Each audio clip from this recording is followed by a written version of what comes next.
सबसे बड़ा एंगल था कि ये माइनर लड़की है और पॉक्सो का एक्ट लगा है। एम्स दिल्ली का रिपोर्ट ये कहता है कि लड़की की एज 18 साल से ऊपर है। जो उसके बोन को लेकर उसका डीएनए टेस्ट किया गया, उसमें साफ साफ पाया गया है कि लड़की का एज 18 साल के ऊपर होगा। 3 मेडिकल टेस्ट हुए हैं, एक उन्नाव में हुआ है, दूसरा आरएमएल हॉस्पिटल लखनऊ में हुआ है। एज का बहुत डिफरेंस था, जिसमें मैट्रिकुलेशन का देखा जाता है सर्टिफिकेट कि उसमें एज क्या था। तो उनकी मम्मी भी थोड़ा मतलब एज का बता नहीं पा रही थी, और तो बोन जो होता है ना, बोन का भी डीएनए के थ्रू उड़ा करके तो लिया जाता है कि मतलब एज है कि नहीं एग्जैक्ट, उसको एज को भी डिफाइन कर लिया गया था। तो मेरे अकॉर्डिंग लीगली सही है, लेकिन मॉरली बहुत गलत है वुमेन्स के लिए। कन्विक्शन तो सस्पेंड हुआ नहीं है, बस जस्ट बेल। तो वेट कीजिए, नहीं है अगर ज्यादा एग्रीव्ड है तो सुप्रीम कोर्ट आइए, अपील कीजिए। प्रोटेस्ट लोगों का है, करते ही मीडिया ट्रायल तो हो रहती है। सेंटेंस खत्म नहीं कर दिया गया है, जब तक अपील चलेगा तब तक के लिए सस्पेंशन ऑफ सेंटेंस है। और जब लोग यह मान लेंगे तो ना धरना करेंगे ना विरोध करेंगे। जो पार्टी होगी वो आके ऑनरेबल सुप्रीम कोर्ट में अपना अपील दाखिल कर सकते हैं। जो भी 2 जजेस बिक गए, तो इस तरीके से आप जुडिशरी पे एक थ्रेट दे रहे हैं कि आप जंतर मंतर पे धरना दे रहे हो। किसके खिलाफ दे रहे हो, क्यों दे रही हैं? आपके पास ऑनरेबल सुप्रीम कोर्ट जहां भी दे रही है, क्यों दे रही है? क्योंकि आप किसके अगेंस्ट, ना तो बीजेपी यहाँ पे शामिल है, ना पे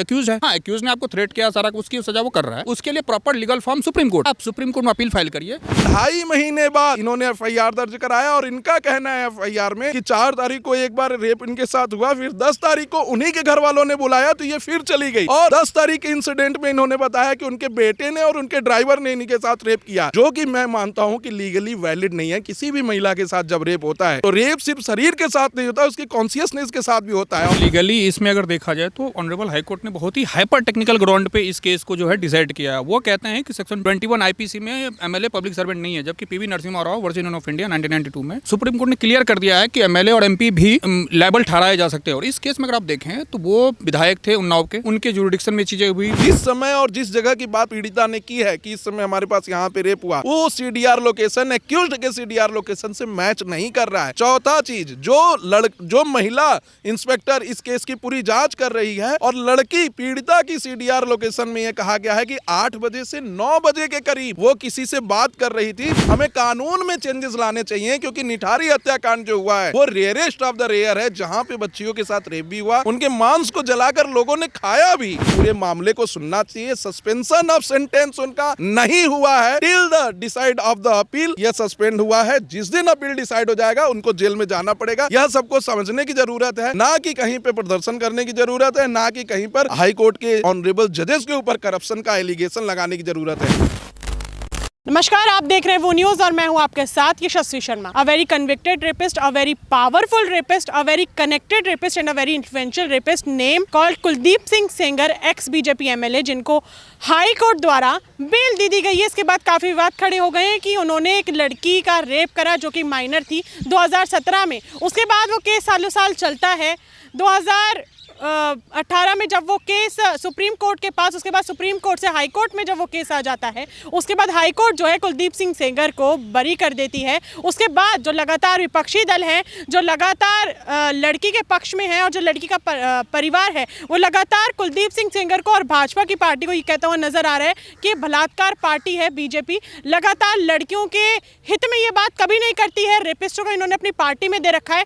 नारा है बेटी बचाओ बेटी पढ़ाओ। भाजपा की तरफ से प्रधानमंत्री मोदी ने ये नारा दिया था, लेकिन लगातार जो लड़कियां हैं, लड़कियों का परिवार है, पीड़िता का परिवार है और जो विपक्षी दल है, उनके लिए वो नारा बन चुका है रेपिस्ट बचाओ और रेप कराओ पार्टी, भाजपा को निशाने पर साधते हुए। तो इससे अब हम सुप्रीम कोर्ट के वकीलों से बात करेंगे कि पर्टिकुलरली मोरली वो इस मुद्दे को कैसे देखते हैं और लीगली इस मुद्दे को कैसे देखते हैं। दोनों पक्षों पर बात रखी जाएगी। जी, क्या नाम हुआ आपका? मेरा नाम एडवोकेट विशाल सिंह है। क्या बोलेंगे अगर मैं आपसे बात करूं कि लीगली आप इस मुद्दे को कैसे देखते हैं, उसके बाद मोरली आप इस मुद्दे को कैसे देखते हैं? देखिए, मैं सबसे पहले कहना चाहूंगा कि इस जजमेंट को मिस इंटरप्रेट किया जा रहा है और लोगों के द्वारा, ऑनरेबल जज के द्वारा एक गलत अवधारणा बनाई जा रही है समाज में, जो कि बिल्कुल ही गलत है। ये पर्टिकुलर एप्लीकेशन लगा था under section 389 with section 482 of the CrPC, जिसमें यह मांग की गई थी during the pendency of the appeal इनका सस्पेंशन ऑफ सेंटेंस हो। तो अभी अपील डिसाइड डिसाइड नहीं हुआ है। अपील डिसाइड होने पर अगर उन्हें आजीवन कारावास या मृत्युदंड भी दिया जाएगा तो उन्हें वो झेलना पड़ेगा। अभी जब तक ये पेंडेंसी है तब तक उनका ये रुका रहना चाहिए सेंटेंस, क्योंकि बहुत सारे ऐसे ट्रायल कोर्ट में पहलू सामने आए हैं before the honourable high court, जिसके बाद ऑनरेबल हाई कोर्ट को लग रहा है कि इसमें ये एक्विट भी हो सकते हैं, यानी बरी भी हो सकते हैं। अब ऐसा क्यों कह रहा हूं? क्योंकि इसमें जो सबसे बड़ा एंगल था कि ये माइनर लड़की है और पॉक्सो का एक्ट लगा है, जबकि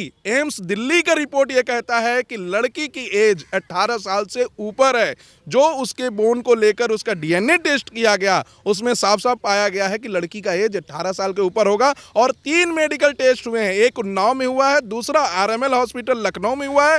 दोनों से ऑनरेबल कोर्ट संतुष्ट नहीं थी तो एम्स दिल्ली से कराया गया रिपोर्ट, और इस रिपोर्ट में यह माना गया है कि 18 साल के ऊपर लड़की है। अगर 18 साल के ऊपर before the appeal of the honourable high court यह प्रूव हो जाता है कि लड़की 18 साल से ऊपर है तो उनके चार्जेस कम हो जाएंगे। दूसरा चीज़ इसमें जो पूरे डिसीजन में डिसाइड किया गया है कि क्या एमएलए जो मेंबर ऑफ लेजिस्लेटिव असेंबली होते हैं वो पब्लिक सर्वेंट हैं कि नहीं, क्योंकि धाराएं पब्लिक सर्वेंट के लिए भी डाली गई हैं। इसमें ऑनरेबल हाई कोर्ट का मानना है कि under 21 section 21 of the IPC Indian penal code उनको पब्लिक सर्वेंट नहीं माना जाएगा। सुप्रीम कोर्ट का इंटरप्रिटेशन है इस पे कि एमएलए को पब्लिक सर्वेंट नहीं माना जाएगा। तो जो चार्जेस लगे हैं वो धीरे धीरे कम हो जाएंगे, और बहुत सारे ऐसे कोरॉबरेटिव एविडेंस है जिसपे ट्रायल कोर्ट ने सही से काम नहीं किया है, जिसको कि हाई कोर्ट को सुनना चाहिए और हाई कोर्ट सुन भी रहा है, और उसी के तहत बात की गई है। तीसरी बात मैं बताना चाहूंगा, 4/6/2017 को पहली बार 8 PM से लेके 8:30 तक इनके साथ रेप हुआ, जो ये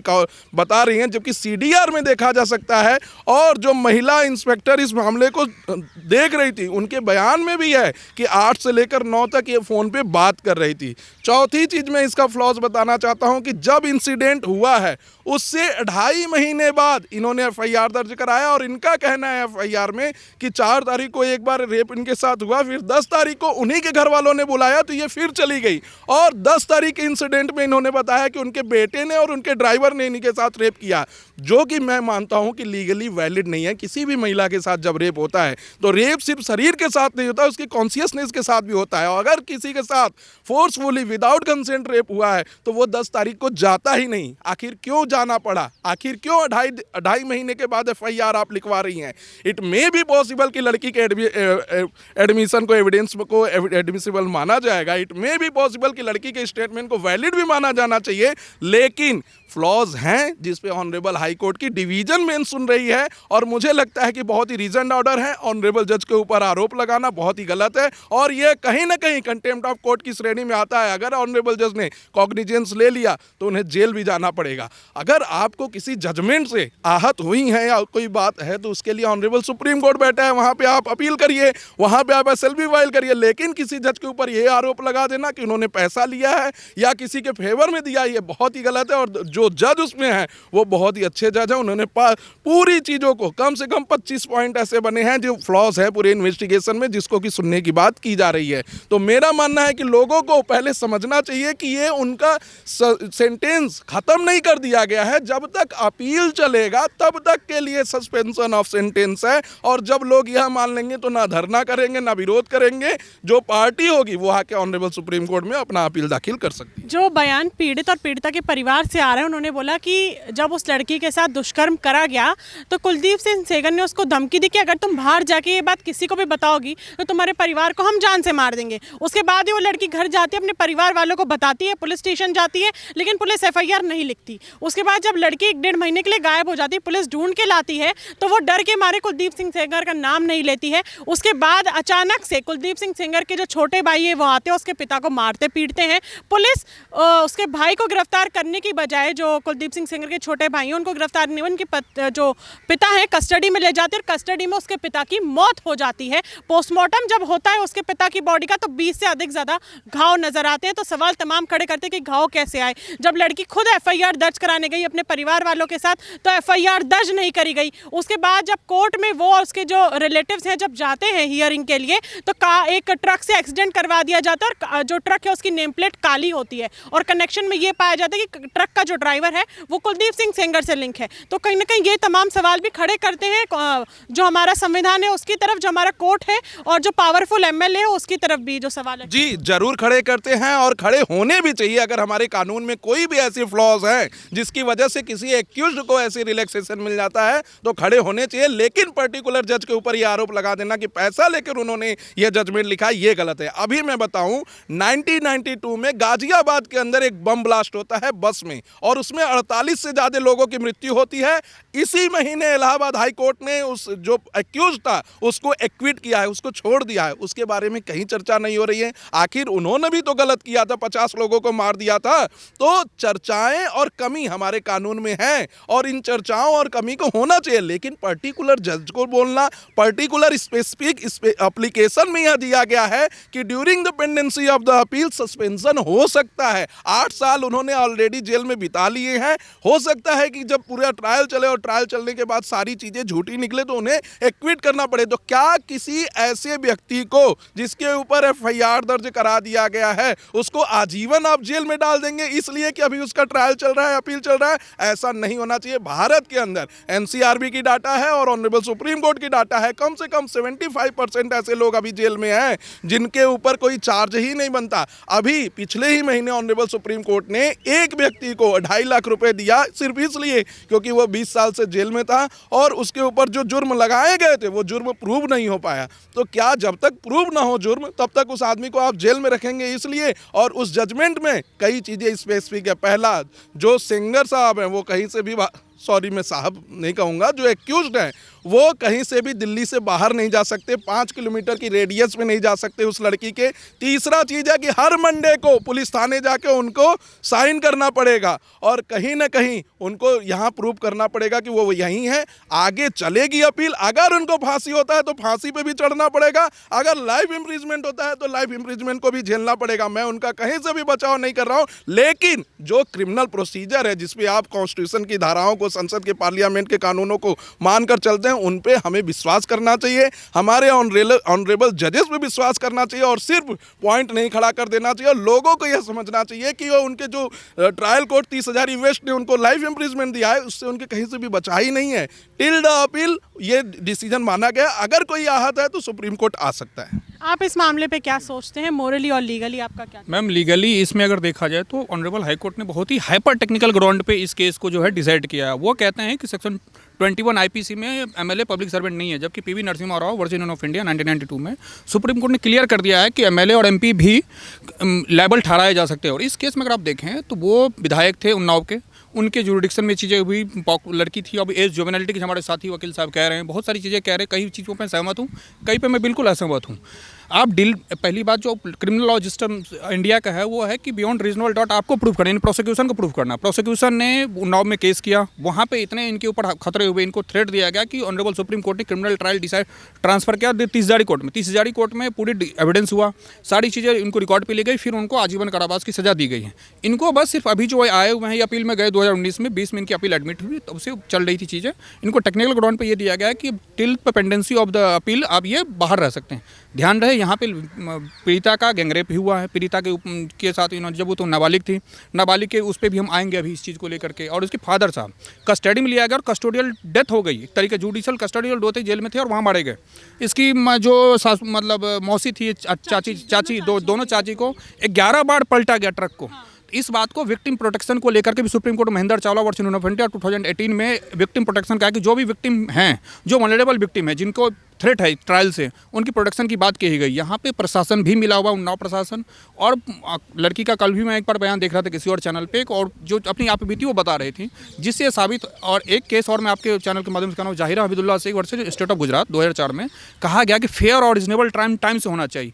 ये एक्यूज का भी राइट है, साथ साथ विक्टिम का भी राइट है। और इस बेल एग्रीमेंट पर मैं कहूँगा इस चीज़ पर कि बेल जब भी आप डिसाइड करो, इस बात को बेल कंडीशन ही दिखी जाती है। क्या वो विक्टिम को थ्रेट कर सकता है, क्या वो विक्टिम को विटनेस को कोई इसी तरह का, जैसे आप देखे होंगे राम उन पे आसाराम बापू वाले में जेल कराते हुए कई विक्टिम उनके कई विटनेस मारे गए।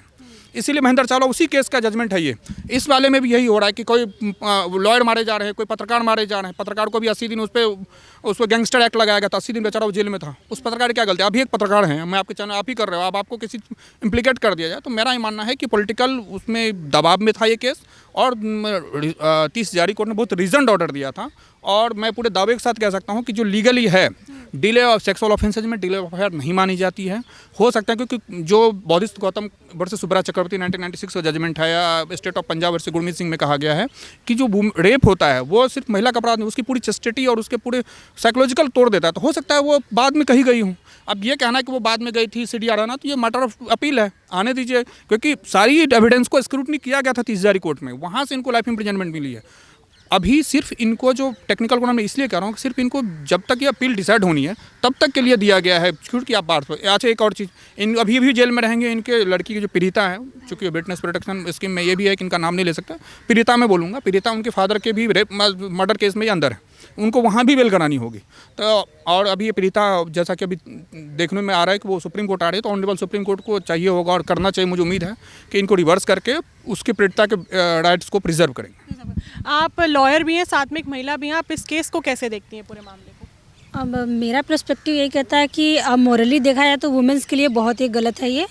और जो लिटिगेशन के पर्सपेक्टिव से देखा जाए तो क्योंकि वहाँ पे एविडेंस में बहुत वेगनेस थी, तो जुवेनाइल जस्टिस सेक्शन 97 में 94 में बताया गया है कि उसमें मतलब एज का बहुत डिफरेंस था, जिसमें मैट्रिकुलेशन का देखा जाता है सर्टिफिकेट कि उसमें एज क्या था। तो उनकी मम्मी भी थोड़ा मतलब एज का बता नहीं पा रही थी, और तो बोन जो होता है ना, बोन का भी मतलब उसको डीएनए के थ्रू पूरा करके तो लिया जाता है कि मतलब एज है कि नहीं एग्जैक्टली, तो उसको एज को भी डिफाइन कर लिया गया था। तो मेरे अकॉर्डिंग लीगली सही है, लेकिन मॉरली बहुत गलत है वुमेंस के लिए। हाँ, तो कहीं ना कहीं लड़कियों का आत्मविश्वास ही कहीं ना कहीं तोड़ सकता है ये जो केस है। जी, मुझे नहीं लगता है कि लड़कियों का आत्मविश्वास तोड़ सकता है, क्योंकि लड़कियां इस देश में सबसे मजबूत है और ऑनरेबल सुप्रीम कोर्ट और हाई कोर्ट हमेशा से उन्हें प्रोटेक्शन देता है। ये क्रिमिनल ज्यूरिस्प्रूडेंस का एक भाग है कि जब तक अपील चलती रहेगी तब तक उन्हें सस्पेंशन ऑफ सेंटेंस पे रखा जाएगा। आगे चलकर इसमें हो सकता है कि उन्हें कन्विक्ट किया जाए और कैपिटल पनिशमेंट भी दिया जाए। दूसरी चीज़ मैं कहना चाहूँगा कि बहुत सारे ऐसे एविडेंस अभी ऑनरेबल हाई कोर्ट के सामने आए हैं जिसपे विचारण का विषय है। क्यों विचारण का विषय है? पहली बात, जो आरोप यह लगा कि ये 16 साल की या 17 साल की बच्ची है, इसको पाया गया कि 18 साल से ऊपर है। जब 18 साल से ऊपर होगी तो पॉक्सो का केस तो ऑलरेडी हट जाएगा। दूसरा चीज़, इसमें जो पीएमएलए का केस लग रहा है और सेक्शन 21 ऑफ द आईपीसी माना जा रहा है कि इनको पब्लिक सर्वेंट माना जाए, पब्लिक सर्वेंट भी नहीं माना गया। तीसरा चीज़, इनके सीडीआर लोकेशन, जो कि ऑनरेबल सुप्रीम कोर्ट ने कई बार ऐसा कहा है कि सीडीआर को वैलिड प्रूफ माना जाएगा। जिस समय और जिस जगह की बात पीड़िता ने की है कि इस समय हमारे पास यहाँ पे रेप हुआ, वो सीडीआर लोकेशन एक्यूज्ड के सीडीआर लोकेशन से मैच नहीं कर रहा है। चौथा चीज, जो महिला इंस्पेक्टर इस केस की पूरी जांच कर रही है और लड़की पीड़िता की सीडीआर लोकेशन में यह कहा गया है कि 8 बजे से 9 बजे के करीब वो किसी से बात कर रही थी, और एफआईआर में भी यही बात कहा गया कि 8 बजे से 8:30 बजे के करीब रेप हुआ है। तो क्या यह पॉसिबल है कि कोई फोन पे बात कर रहा है अपने ही नंबर से और उसी समय उसका रेप भी हो रहा है? पांचवा चीज मैं आपको बोलना चाहूंगा कि इसमें जो पीड़िता है एक बड़े न्यूज़ चैनल को अपना इंटरव्यू दी है। उस इंटरव्यू में पीड़िता का कहना है कि मेरे साथ रेप 8 से 8:30 के बीच में नहीं हुआ, 6 बजे हुआ। तो क्या 6 बजे रेप हुआ या 8 से 8:30 के बीच में रेप हुआ? बहुत सारे ऐसे फैक्टर हैं, मैं गिनाने बैठ जाऊं तो 2500 ऐसे ग्राउंड हैं जिसमें कि ऑनरेबल हाई कोर्ट को यह लगा कि हमें इस पूरे अपील को सुनना चाहिए। मे बी पॉसिबल कि उस समय वो वहाँ पे नहीं रहे हों, जो कुलदीप सेंगर साहब हैं, सॉरी फिर से जो कुलदीप सेंगर जी हैं उस समय वहाँ पे एक्यूज नहीं रहे हों, क्योंकि सीडीआर का लोकेशन तो यही कह रहा है और वो कानपुर के लिए निकले। और सबसे बड़ी चीज़ मैं जो मानता हूँ कि किसी के साथ जब एक बार रेप होता है तो उसी में वो पूरी तरह से टूट जाता है, तो झकझोर देता है, पूरा उसका कॉन्शियसनेस हिल जाता है। और सुब्रा चक्रवर्ती में भी यही कहा गया है कि जब किसी एक महिला के साथ रेप होता है तो उसकी बॉडी के साथ नहीं बल्कि उसके पूरे शरीर के साथ होता है। इसी में एक चीज़ और भी कहा जाता है कि वोमेन की बॉडी कोई प्लेग्राउंड नहीं है। तो इसमें जब ऐसा कुछ हुआ 4 तारीख को, तो 10 तारीख को उन्हीं के बुलाने पर वापस क्यों गई? नहीं जाना चाहिए था, क्योंकि ऐसी किसी भी एक्टिविटी को आपको उसको आगे नहीं बढ़ाना है, एग्जैगरेट नहीं करना है, आपको उसी जगह मिनिमाइज करना है। ऐसे बहुत सारे ग्राउंड हैं। सीनियर एडवोकेट ने 2019 से ये पिटीशन वहाँ पे लंबित थी, 6 साल बाद डिसाइड हुई है, 8 साल तक वो जेल में रहेंगे, यह भी एक ग्राउंड उन्होंने लिया है। तो कहीं ना कहीं पूरे मामले को सुनना चाहिए। सस्पेंशन ऑफ सेंटेंस उनका नहीं हुआ है till the decide of the appeal, यह सस्पेंड हुआ है। जिस दिन अपील डिसाइड हो जाएगा उनको जेल में जाना पड़ेगा। यह सबको समझने की ज़रूरत है, ना कि कहीं पे प्रदर्शन करने की ज़रूरत है, ना कि कहीं पर हाई कोर्ट के ऑनरेबल जजेस के ऊपर करप्शन का एलिगेशन लगाने की ज़रूरत है। अगर वो एक बार कदम उठा लिए तो ये उन्हें कंटेम्प्ट ऑफ कोर्ट में झेलना पड़ सकता है। आप अगर किसी जजमेंट से आहत हैं, आप किसी भी पॉइंट पर ऑनरेबल हाई कोर्ट के जजेस से आहत हैं, आप चैलेंज करिए। Honourable supreme court as a guardian बैठा है हाई कोर्ट के, और मुझे लगता है कि ऑनरेबल सुप्रीम कोर्ट उसको सही से इंटरप्रेट करके उन्हें देगा। जो उनके फेवर में जजमेंट होगा, सही निर्णय होगा, वो उनको जरूर देगा। जी मैम, जो हमारे साथी अधिवक्ता साहब हैं वो कह रहे हैं कि सेंगर जी जो हैं, जो एक्यूज्ड है कुलदीप सेंगर, वो कस्टडी में है 6 साल से 8 साल से। इस केस में अगर किसी ने सबसे ज़्यादा खोया है ना, तो उस पीड़िता ने खोया, अपनी फादर खोया, जो कि जुडिशल कस्टडी में किलिंग है। जुडिशल किलिंग कह लीजिए आप, पॉलिटिकल। उसके बाद उसकी सास 11 बार टक्कर मारे गए, जिस ट्रक का आज तक कुछ पता नहीं कहाँ पे है। तो मेरा ये मानना है कि जो चीज़ें अभी कह रहे हैं अभी डिसाइड होनी है। और हाँ, इस आपके चैनल के माध्यम से मैं एक छोटी सी चीज़ और कहूँगा कि इस मामले में पीड़िता को भी और उनके परिवार वालों को भी जज के ऊपर डायरेक्ट अटैक करने से बचना चाहिए। कल मैं देख रहा था, फिंच न्यूज़ करके कोई चैनल है, अभिनव पांडे जी चलाते हैं, वो उस पर वो डायरेक्ट कह रहे हैं कि जज साहब बिक गए, पैसा ले लिए। इस तरीके से नहीं करना चाहिए, क्योंकि अगर आप इस तरीके से आपके राइट्स वायलेट हुए, आप कोर्ट आए, आपको 30,000 कोर्ट ने, माननीय सत्र न्यायालय ने कन्विक्ट किया अक्यूज्ड को। अक्यूज्ड आजीवन कारावास है, 6 साल से वो जेल में है, सारी चीज़ें हैं, ठीक है भाई। हाइपर टेक्निकल ग्राउंड पर उनको भी आया गया, अभी माननीय सुप्रीम कोर्ट वो आएंगी। मेरा ये था कि वो जो भी उनके अधिवक्तागण हैं उनको ये सलाह देनी चाहिए थी पीड़िता को कि आप मीडिया बाइट से बचें, क्योंकि आप अगर ये डायरेक्ट जज पे कह रहे हैं कि एलिगेशन की 2 लाख जो भी 2 जजेज बिक गए, तो इस तरीके से आप जुडिशरी पे एक थ्रेट दे रहे हैं। फिर आप दूसरी रिकॉर्डिंग, आपसे मैं थोड़ा इसमें और कहूँगा कि आप जंतर मंतर पर धरना दे रहे हो, किसके खिलाफ दे रहे हो, क्यों दे रही हैं आप? आपके पास honourable supreme court, India gate, जहाँ भी दे रही हैं, सॉरी जहाँ भी दे रही हैं, क्यों दे रही हैं? क्योंकि आप किसके अगेंस्ट, ना तो बीजेपी यहाँ पे शामिल है, ना पे एक्यूज है। हाँ, एक्यूज ने आपको थ्रेट किया, सारा उसकी सजा वो कर रहा है, उसके लिए proper legal form supreme court है। आप सुप्रीम कोर्ट में अपील फाइल करिए और अर्जेंसी दिखा करके, अब चूंकि अभी भी सुप्रीम कोर्ट में अर्जेंसी बेंच बैठी हुई है, हेयरिंग बेंच हो रही है, तो आप अर्जेंसी में यहाँ पे अपील फाइल करिए, उसके अगेंस्ट आप आइए यहाँ पे SLP फाइल करिए। तो ये मेरा मानना था कि मेरा मानना ये है कि आपको इस तरीके से मीडिया बाइट को, पीड़िता को बचना चाहिए, किसी पर एलिगेशन नहीं लगे, क्योंकि ये इंडिपेंडेंस जुडिशरी पे कहीं ना कहीं थ्रेट है। क्योंकि इस तरह का सेलेक्टिव अप्रोच हो जाएगा। आपको सेशन जज ने आपके पूरे एविडेंस को स्क्रूटनी करके उसको कन्विक्ट किया तो ठीक है। हाई कोर्ट ने टेक्निकल ग्राउंड पे जो भी कह रहे हैं, जो भी रीजनिंग लगा को, तो आप वो हाई कोर्ट जज साहब बिक गए, फिर सुप्रीम कोर्ट में अपहेल्ड हो जाएगा, तो फिर यहाँ ठीक है, वो तो यहाँ पे आप आरोप लगाओगे। आरोप लगाने से बचना चाहिए, मेरी व्यक्तिगत राय यही। कैसे देखते हैं इस मामले को? एक तरफ जो है विपक्षी पार्टी है वो भाजपा को बलात्कार पार्टी का नाम दे चुकी है, रेपिस्ट बचाओ रेप कराओ पार्टी का नाम दे चुकी है, साथ में मोरली वो इस चीज़ को गलत बता रही है कि महिला के साथ जो हुआ है। इसको आप कैसे देखते हैं कि बेल भी कुलदीप सेंगर को मिल चुकी है? जैसे सर ने बताया कि जो बेल मिला हुआ है, बेल एक हीनियस क्राइम लगा, बहुत लॉट ऑफ हिस्ट्री पड़े हुए हैं, जहाँ पे जो अक्यूज्ड है उनके साइड पे अटैक कराया जा रहा है, लॉरी पर जैसे अटैक हुआ, बहुत सारी डिफरेंट चीज़ें हुई। तो माननीय न्यायालय को ये भी कंसीडर करना चाहिए। और इवन दो कि सर ने भी बोला कि बहुत बेगनेस है केस में, तो उसको भी कंसीडर करके आई थिंक कि जस्टिस तो ग्राउंड पे ही होती है। इमोरल क्या कहते हैं, मोरल चीज़ों को कंसीडर किया जाता है, बट जो जस्टिस होगी ग्राउंड पे ही होगी। जो सीनियर जो एडवोकेट्स हैं उन्होंने ग्राउंड दिया है और बेगनेस है, तो उससे आई थिंक कि लोगों को वेट भी करना चाहिए। पूरे टोटल उसका कन्विक्शन तो मतलब सस्पेंड हुआ नहीं है, बस it's just a bail. So wait कीजिए, नहीं है अगर ज़्यादा एग्रीव्ड हैं तो सुप्रीम कोर्ट आइए, अपील कीजिए। अब प्रोटेस्ट लोगों का है, करते ही है, मीडिया ट्रायल तो होती रहती है। क्या कहेंगे जी? इसमें मैं लास्ट में कहना चाहूँगा कि यह देश अभी 2025 में देखा है कि निठारी हत्याकांड के आरोपी कैसे इसी कानून के कमजोरी की वजह से बच गए हैं।